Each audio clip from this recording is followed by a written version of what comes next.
everybody. Welcome to the Great Christmas Read here at the Swanton Public Library. I'm Laura Garvey, and today I'm going to be reading The Christmas Witch by Stephen Kellogg. It's a very well-loved book.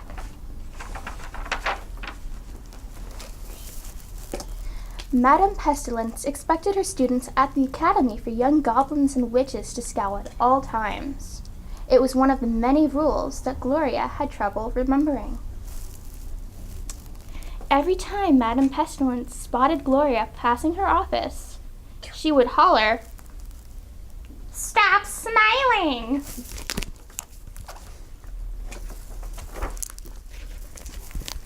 It was very easy to scowl at dinner time because the same awful creamed cockroach casserole was served every night. It made all of the students sick. "Stop complaining," Madame Pestilence would snarl. "This diet will turn you into wicked witches and goblins, as mean as your headmistress." One evening at midnight, the students were marched to broom drill. They chanted a chorus of magic phrases, and whoosh, whoosh, whoosh. The broom snapped into take-off positions, shot toward the moon. One broom, however, refused to budge. As usual, Gloria had muddled the magic phrases. Madame Pestilence was furious. "Copy the first 999 pages of the Encyclopedia of Spells and Curses 999 times," she screamed. Madame Pestilence rocketed skyward, and Gloria was left alone. Gloria was wearily at work on her assignment when suddenly she heard the tinkling of bells. Following the sound, she went down a winding staircase and passed through a small doorway she'd never noticed before. There, she discovered a storytelling circle where a stranger was reading a book called The Magic Tale of Christmas. The story enchanted Gloria and filled her with joyful holiday visions. "I wanted to be a Christmas witch," she cried. "Christmas magic can bring about miracles," said Gloria's new friend. "But sometimes it takes courage and imagination to make Christmas wishes come true." Summoning all the courage and imagination she could, Gloria cried, "I wish for a wonderful Christmas adventure." And there she is with her friend. The next thing Gloria knew, she was flying right through the night. "On that dark planet, you'll find the polka-dotted pepperwills and the striped baldoons," said her friend. "They have great need of Christmas magic." She waved goodbye, and Gloria found herself slowly falling. As Gloria passed through the clouds, she could see the walls that separated the lands of Baldoon and Pepperwill. In the woods between them, she spotted the ruins of a castle.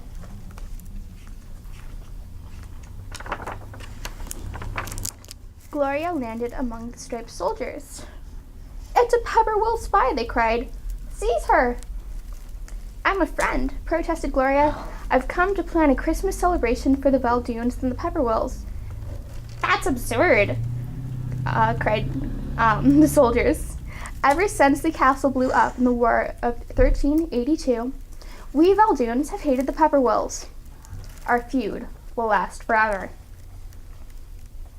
Across the valley, Gloria was confronted by the Pepperwills. They repeated the story of the castle and the feud.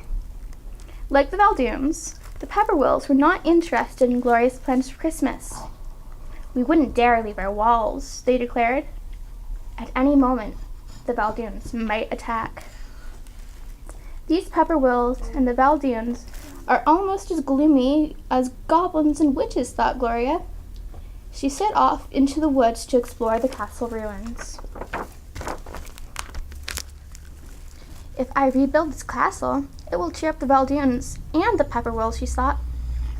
"Then it will be the perfect spot for a Christmas celebration." She set to work, but she soon realized that the job was too much for her. "I'll never be able to finish by Christmas," she said, sobbing. That night, she dreamed that her friend from the storytelling circle came to comfort her. As the dream ended, Gloria was awakened by the sound of tinkling bells and the arrival of elfin visitors. "We're from the North Pole," they explained. "We're here to help." For the rest of the night, the castle hummed and clattered with the sounds of construction.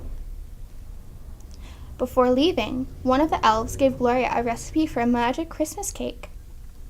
"Mix these ingredients every day with love and generosity," he said. "By Christmas, your cake will be irresistible." When the Valdoons and the Pepperwills woke up, they were amazed to see the restored castle and banners inviting everyone to a grand opening party. Gloria waited all day for her guests to arrive, but no one came. At sunset, Gloria went to see the Valdoons. "Why didn't you come to my party?" she asked. "Because you invited this horrid Pepperwills," they declared. On the Pepperwill side of the valley, things weren't much brighter. "Celebrate with these dreadful Valdoons," they cried. "Never, never, never."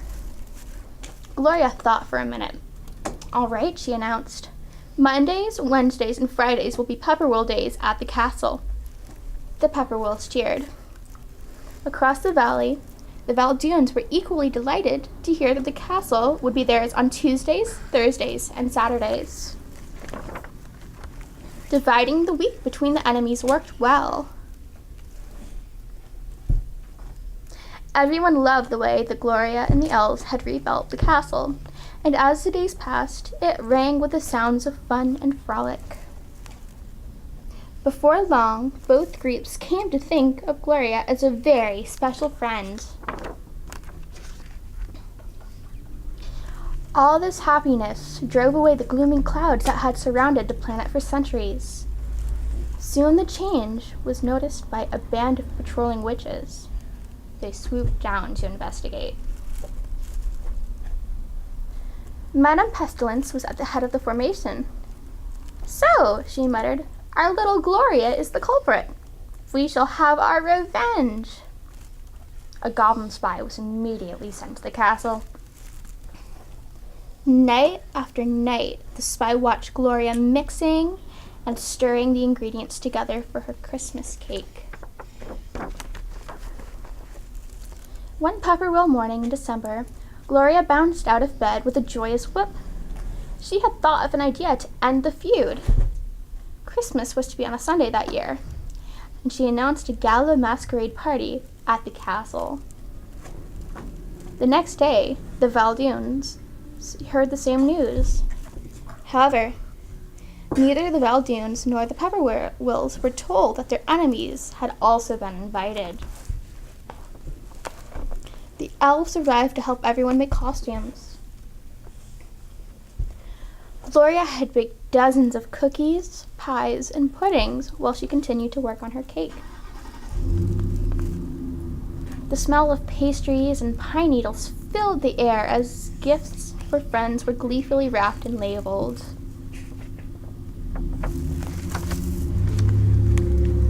On Christmas Eve, Gloria's cake was finally finished. "It's a masterpiece," cried the elves. "Let's keep it hidden until after tomorrow's dinner, and then we'll have a grand presentation." Before going to bed, they changed the labels on all of the gifts so that each Pepperwill present would come from a Valdoon, and each gift for a Valdoon would seem to come from a Pepperwill. Meanwhile, the goblin spy had slipped out of the castle. He broomed towards the academy at top speed. No sooner had the witches and goblins assembled and the spy's report had been heard than Madame Pestilence began pounding the great war gong. "Gloria's Christmas plot must be squelched immediately," she bellowed. "Here are your orders. 1. Go to the castle and destroy Gloria's cake. 2. Remain hidden under the cake cover until it is raised, and then charge. 3. Throw Gloria and the elves into the dungeon and chase the others back into their walls. Go at once." The attackers landed at the castle and quickly demolished the unguarded cake.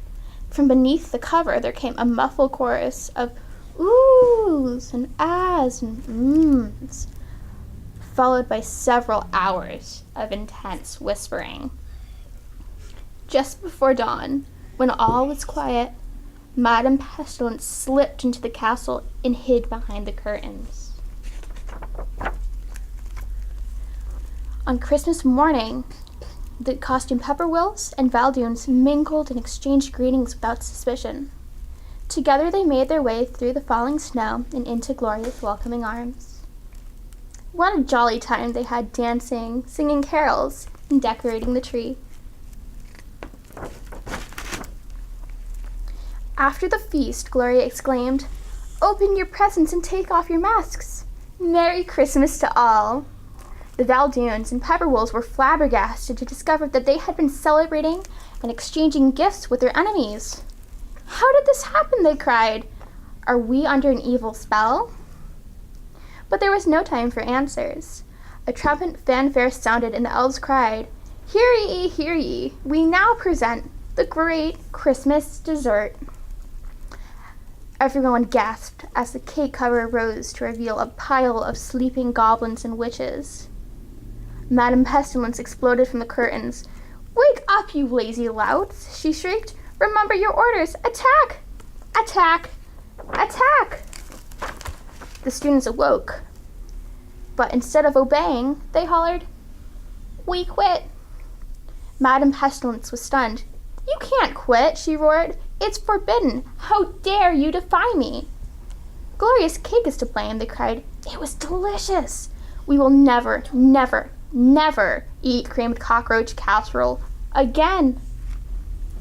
Madame Pestilence flailed the air with her broom. "Idiots! Blockheads! Traitors!" she screamed. "I shall have my revenge." Thunder rumbled overhead, and the planet began to tremble. The Pepperwills and the Valdoons were paralyzed with fear. Quickly, the elves struck up a joyous Christmas carol. To everyone's amazement, a shimmering star arched into the room and hovered above the tree. In the golden light, the thundering and trembling ceased, and Madame Pestilence began to shrink. For several moments, her size and shape continued to change. "What's happening?" wailed the Pepperwills and Valdoons. "She's becoming a cockroach!" exclaimed Gloria. The witches and goblins cried, "We're free! We're free! Hooray for Gloria!" All of this was too much for the Pepperwills and the Valdoons. They scrambled to escape from the castle and from one another. Gloria hurried after her fleeing friends. "There's nothing to be afraid of," she cried. "Don't go!" "If the feud continues," warned the elves, "the planet will darken and Madame Pestilence will reappear." The old enemies stopped and slowly turned around. "Please stay," pleaded Gloria. "Remember how happy you were when the magic of Christmas entered your hearts?" For several moments, the Valdoons and Pepperwills stared at one another in silence. Then suddenly, they felt ashamed of their long and bitter feud. "Our walls will come down," they said quietly, "and from this time onward we'll be neighbors and friends in the united land of Pepperdune." All that night, while the Christmas celebration continued, the planet of the Pepperdunes glowed more brilliantly than it ever had before. The end. Thank you for reading this with me, you guys. I hope you enjoyed it as much as I did. All right, my name is Scott Martell. I'm at the Swanton Public Library for the Great Christmas Read of 2018. And I'm going to be reading Merry Christmas from the Very Hungry Caterpillar by Eric Carle. Christmas is a time of sparkle and shine. We give gifts with love and receive them with joy. We share with others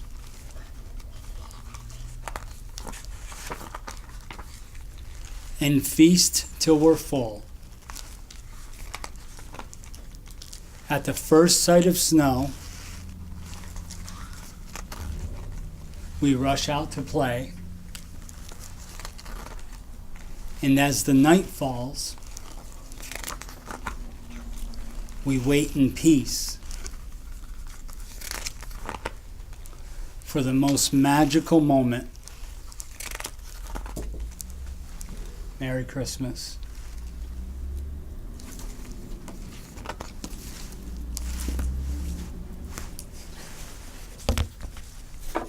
Thank you. Hi, I'm Virginia Holloman, and I'm reading one of the Christmas books for the Swanton Great Read, Swanton Public Library. I should do this again. Yeah. We can start that. But Okay. great Christmas read. The Great Christmas Read, okay. Hi, I'm Virginia Holloman, and I'm reading at the Swanton Public Library for the Great Christmas Read. And this is the Mitten Tree, Candace Christensen.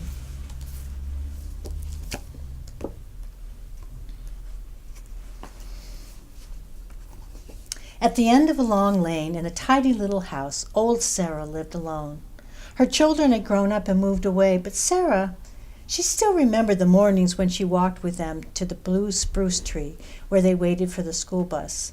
Now each morning she opened her shutters and she watched for new children to arrive.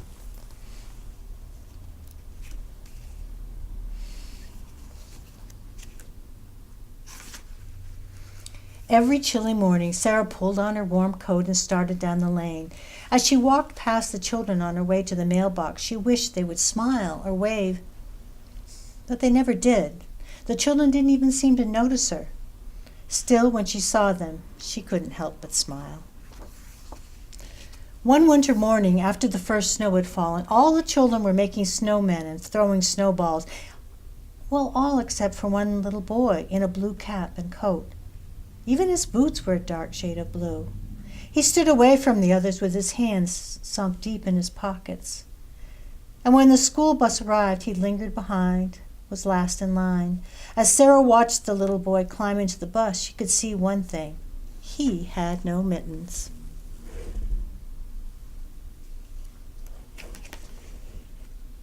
All that day, Sarah couldn't stop worrying about that little boy with no mittens. Late in the afternoon, as the sky grew dark, Sarah dug through the basket of yarn scraps she had saved for many years. She found her needles and 4 shades of blue wool. Then Sarah began to knit. Sarah worked late into the night, and when the sun began to rise, she hurried to the bus stop and hung the mittens on the old blue spruce tree. From behind the hedge, Sarah watched. The little boy was the first to arrive, and he saw the mittens. He reached up and he tried them on. They fit. And with a big smile, he made a perfect snowball and threw it high into the winter sky. Soon a little girl in a red coat arrived. Her mittens didn't match. That night, Sarah knitted with red yarn. Every day now, as Sarah went to the mailbox, she watched for children without mittens, and then she would hurry home and knit. Early in the morning, she would hang the new mittens on the tree. The children loved the game. Each day they would search under every branch and bough for another pair of mittens. Once or twice Sarah thought that the boy with the blue mittens had seen her, but then he always looked away. Night after night Sarah knitted mittens in every color. Some had stripes, some had hearts, some even had a little snowflake all over them. Somehow, even though she had never spoken to the children, Sarah felt that they had become her new family.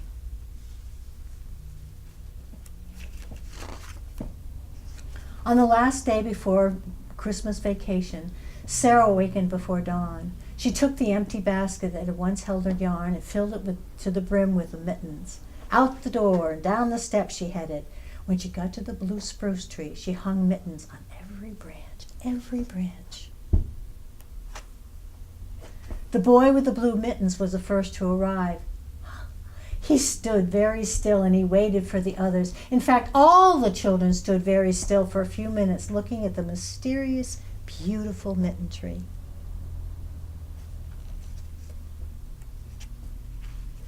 When they boarded the bus, each child now wore a new pair of mittens. Sarah watched as one by one their faces appeared in the bus windows. Still no one looked her way as she started home.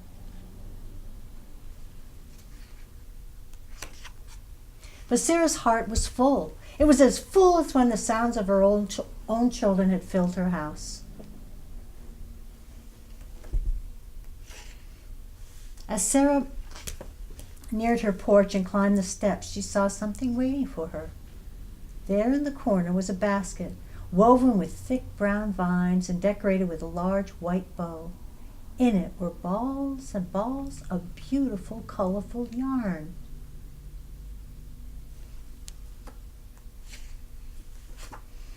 To this day, Sarah knits mittens for all the children in her town.